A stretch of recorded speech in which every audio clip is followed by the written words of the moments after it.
So shooters and reloaders out there, Fortune Cookie 45LC coming to you from the hot lead zone, and this is a review of the Forster Co-Ax Press that I just got.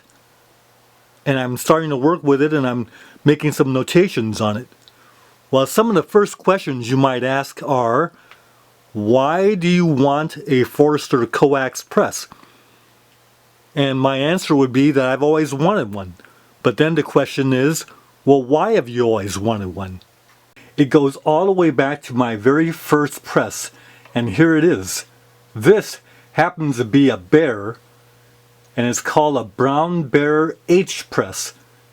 And I had this for a while, and somehow the press got out of alignment, so that when I was resizing cases, and I would bring the case, this is the shell platform, up to the dies on top, the case would hit the reloading die, and you'd have to use your finger to push the case over a little bit so that the case would go into the reloading die.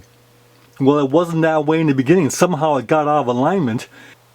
So then I went with the RCBS Rock Chucker press that you see here, and this is a very fine press. It has good alignment, and I was very happy with that. I used this for about 40 years off and on for single stage reloading when I wasn't doing progressive reloading. The rigid ram goes up in a certain alignment, and the die is held in a rigid arrangement. So is this perfectly aligned? And some of our presses even have breech lock quick detachable attachments, or lock and load type, where you're putting the die into a little sleeve and the sleeve locks in. Well, are those perfectly aligned? Our turret presses, when you change a turret, is the alignment there? When we run a progressive and we go from one station to another, is the alignment there? All of these are some kind of rigid or semi-rigid attachment of the die to the ram. So what I've always appreciated about the Forster Co-Ax Press is that the press has an allowance that permits the die and the case to self-center itself, because there's a little bit of play in the die and the case, so that when the case goes into the die, they center themselves, and then the stroke is made with perfect alignment. Now, the second feature that I really appreciate about this press is the fact that it has a universal shell holder. And this shell holder, because it's spring-loaded jaws that grab the case, the system allows us to put all kinds of brass into this without having to change shell holders. So you see, this will take care of 223. As you see, that grabs that.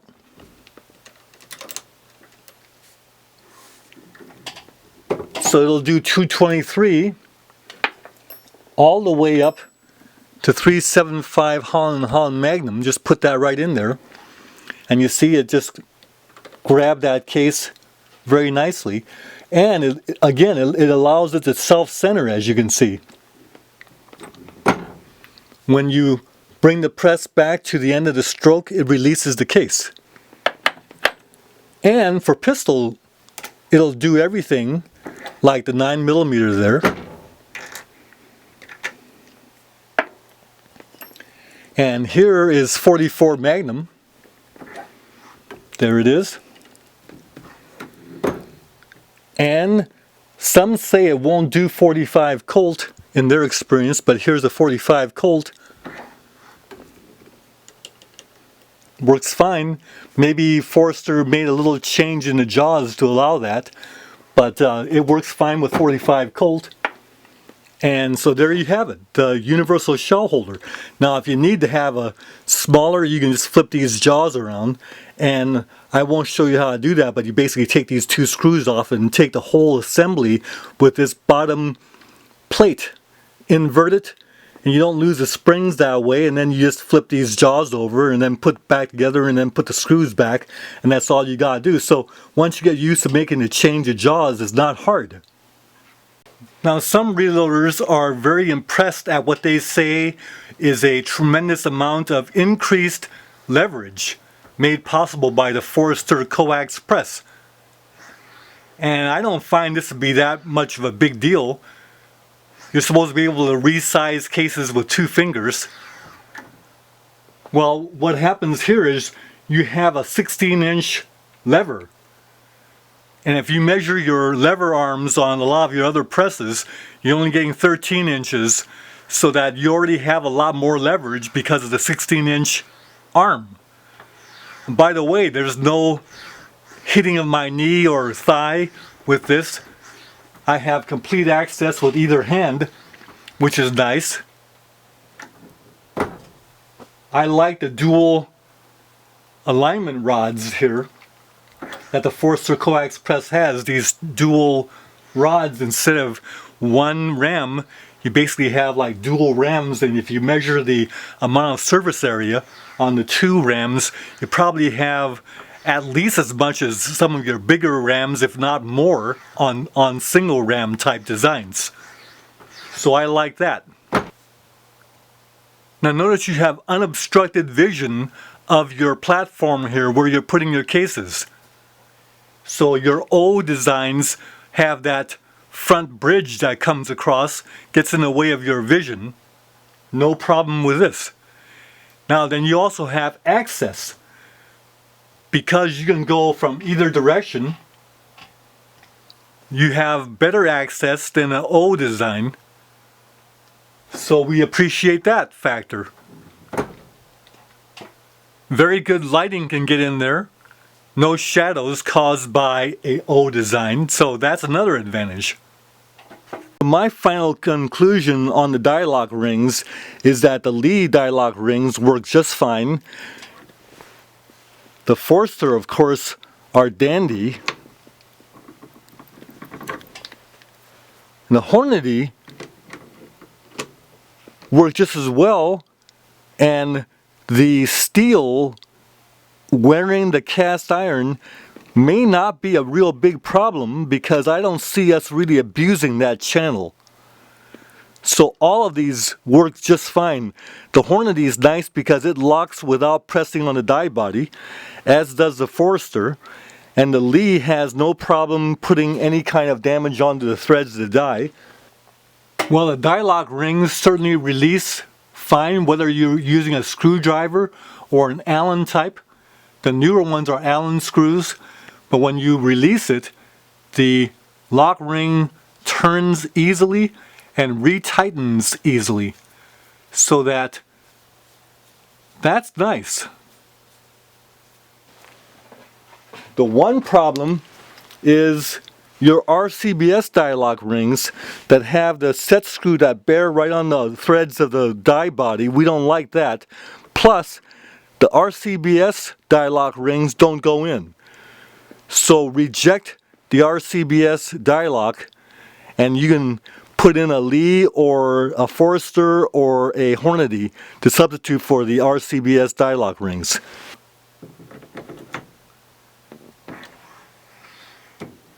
There you go. You are in business. Now, some reloaders object to the small capacity of the primer catcher jar that comes with a Forster Co-Ax Press.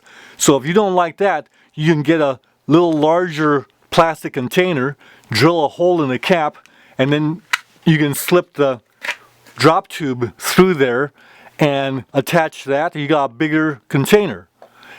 And any old Tylenol bottle works very well because you just drill a hole in the cap, put that through, and then when you snap that on,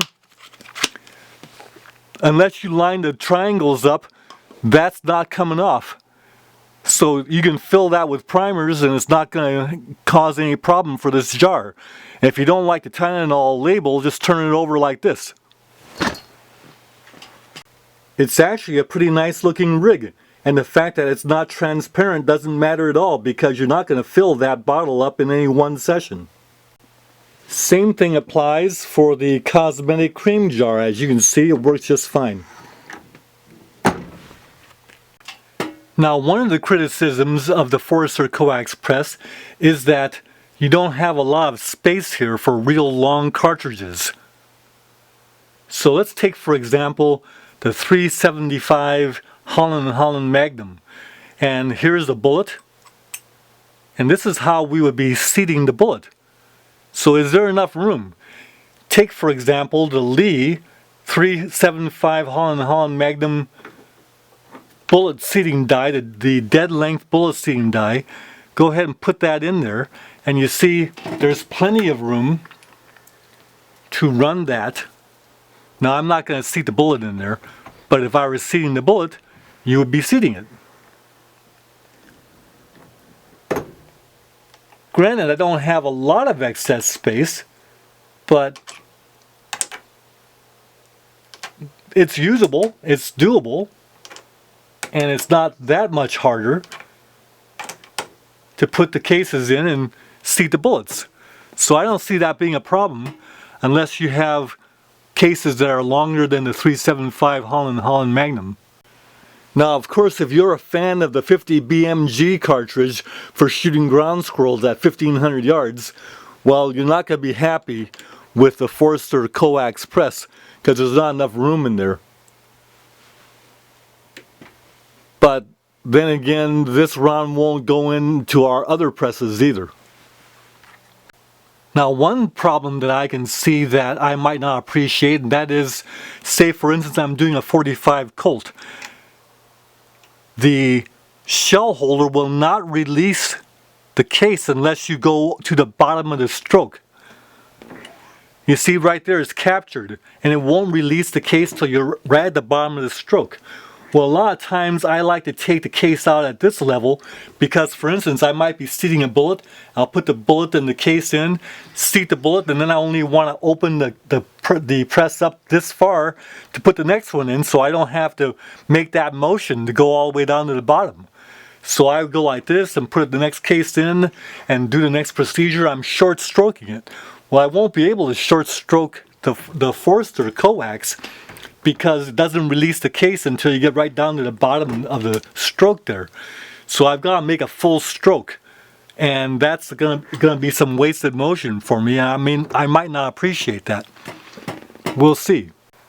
Finally, the Forster Co-Ax priming system is a little bit awkward.